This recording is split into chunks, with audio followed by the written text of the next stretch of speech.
Welcome to Fred Achando Analysis, ladies and gentlemen.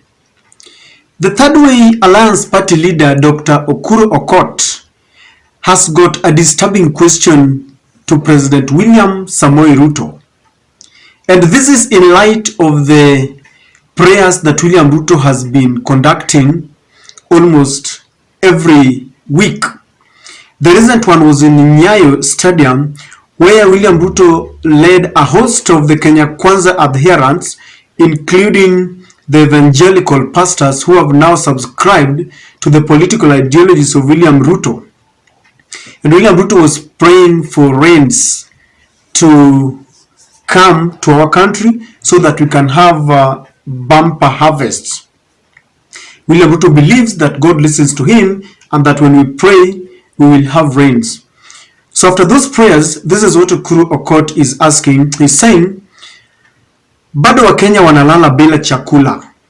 At least no manna has fallen from heaven so far. I think the heavens are proving to be too far for the prayers to reach. And I also think that Allah doesn't like being mocked. And he can see the folly and lies that use of prayers to fix the problems. That is Dr. Eukuru Aukot. And I believe that the doctor represents many Kenyans living both locally here and in the diaspora who are very much concerned about the prayers from the Kenya Kwanza team, prayers that now have turned to be a mockery, if you ask me, to our God. Each and every human being subscribe to some supernatural being. And each and every Kenyan worship that. Those who worship on Friday, others worship on Saturdays, others worship on Sunday. But people have been questioning these prayers. You know, there are people who have stopped going to the church because they feel the church is being misused. And if the pastors and the bishops are not very careful, one day they will face a rebellion. Because people have realized, no, Kenyans are not fools the way they think. They are watching and they know what is happening. You saw the empty chairs at the Nyayo Stadium. This tells you that they deeply understand what is happening. And if William Ruto is not very careful, people will rebel against him. You can cheat some people sometimes, but not all the times. It will reach a time when he will have exhausted all the methods. Praying, blame game, trying to hoodwink, trying to muzzle people. Once he exhausts all the efforts and all the tricks, then he will be exposed. And he will have a very rough time trying to explain to Kenyans why he promised them if he knew very well he could not implement. Dr. Eukuru Aukot feels that we are not genuine with our prayers and we are taking it too far. But if you ask me, the prayers did not start yesterday. This is a strategy that William Ruto and Rigathi Gachagua used when they were campaigning. They had captured the evangelical churches and they helped them to campaign. I remember then they demonized Raila Odinga as an antichrist. And some of the portraits of William Ruto and Rigathi Gachagua were placed strategically in churches, and they believed that William Ruto and Rigathi Gachagua were sent from God to deliver this country from the menace of corruption and suffering. And even after they had been declared as the president and deputy president respectively, they insisted that their win came from paradise. I even remember the Chief Justice Madam Koome saying that before she made a ruling, she asked God for guidance, and the ruling, the wild goose chase and all that she said came from God. So it has been a method of trying to capture the electorate, and they believed him and they trust that even to date William Ruto and Rigathi Gachagua are from God. I remember they've been saying that there was no way Raila could win because Raila hates the church. You see, William Ruto is very crafty. He had seen and listened to the congregants, the way they believed their pastors. Because in the recent past, we have seen bishops and pastors who have been preaching panda mbegu, plant a seed, and they have hoodwinked gullible Kenyans to an extent that they have captured their congregation so that they preach the message of fear that if you don't plant a seed, you will not succeed.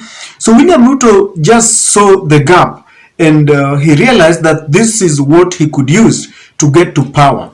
And poor Kenyans listened to him. I'm one person who believes that if you build your house on a very shaky foundation by lying, you will have to maintain that house by perpetual lies.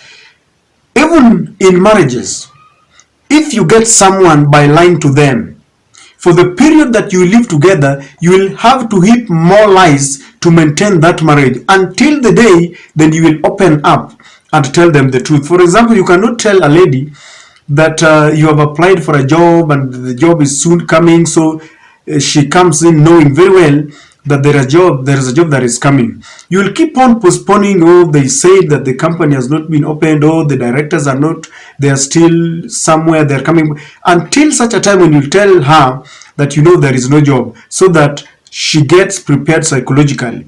William Ruto and Rigathi Gachagua are trying to heap more lies and prayers the way they did during the campaigns to maintain this relationship, because they know very well that poor Kenyans will start asking questions. So they are hoodwinking Kenyans by organizing for more prayer events to at least escape the vehement questions that Kenyans would be asking. But I'm one person who believes that prayers for economic improvement without proper economic strategy is a mockery to God. Even James himself says in the Bible that faith without action is dead. You cannot be praying every day, but you don't put down measures to ensure that you spur the country into great economic heights, because prayer alone cannot really help. These prayers are meant to sanitize William Ruto's victory, because Raila is heightening the political temperatures. He's telling Kenyans that William Ruto is an electoral thief. He's in office illegally and he does not recognize the legitimacy of William Samoei Ruto. So he's using this to remind his voters that God gave them this win, but the Antichrist, who they say is Raila, is now coming to disturb them again. And this is what he's trying to do. One funny thing is that we were lied to during the campaigns, and we are being lied to again, and we are taking this bait fully, and we are swallowing it. They want to sanitize, so that because Raila is now going on with the rallies to castigate William Ruto, to cast aspersions, and this is really injuring his image, and he wants to defend it. And what is the best way to defend it? By running back to the church, because Kenya is a prayerful nation. People will run back to the mosques and the churches, and they will listen to their pastors, because they have been captured by the pastors. Now, this is also these prayers are also being used to blindfold Kenyans. Should there be a big scandal that is happening now, no one will watch, no one will see it, no one will scrutinize, because all our attention are in the churches and praying and doing all this, so that before we know it, we'll just realize that there was something big that happened, some money was misused somewhere. When you subscribe to a supernatural being, there is some kind of fear, and they instill this fear that when you question God, then you'll face the wrath.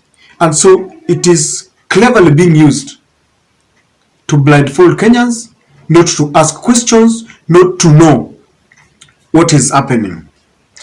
The evangelical churches have been captured.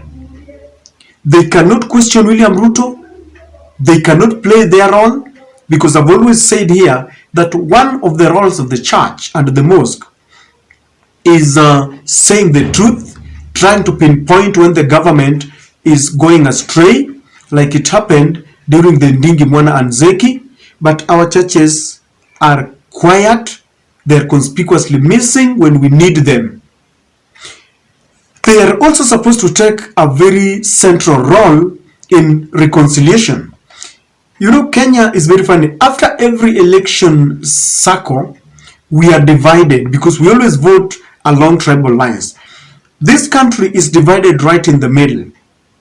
A big chunk supporting Raila Amolo Odinga and another chunk supporting the Kenya Kwanza team. But what is the church doing? They add salt to injury. They don't know what they are doing, because one day Kenya will explode and they will be blamed for it.